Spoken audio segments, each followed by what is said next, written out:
Орхон аймгийн онцгой байдлын газар ойн хээрийн төмрөөс урьдчилан сэргийлье. Монгол орны нийт газар нутгийн ердөө 8%-ийг ой эзэлж байна.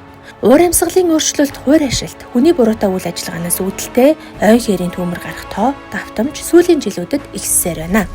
Жил бүрийн 3 дугаар сарын 20-ноос 6 дугаар сарын 10-ны өдөр, 9 дугаар сарын 20-ноос 11 дугаар сарын 10-ны өдрийг хүртэлх хугацааг төмрийн аюултай үе гэж нэрлэдэг. Жилд дунджаар 192 удаагийн ойн хээрийн төмөр бүртгэгдэж, үүний 95% нь хүний буруутай үйл ажиллагаатай холбоотой байна.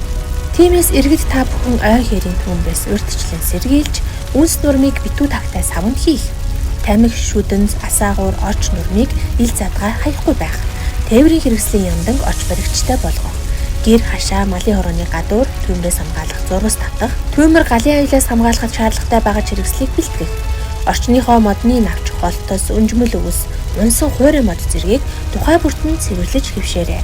Таны санамсар болгоомжгүй буруутай үйл ажиллагаанаас үүдэн эрдэнэт хүний амнаас, байгалийн баялаг, малын бэлчээр ан амтан, эд хөрөнгө шатаж, эргэн нөхөгдөшгүй гай гамшиг уй гашуу дагуулж байна. Эргэн та өөрийн амьдарч буй газрын аюул эрсдлийг бууруулж, галын аюулгүй байдлыг хангах үүрэгтэй. Орхон аймгийн онцгой байдлын газар ойн төмрөөс урьдчилан сэргийлье.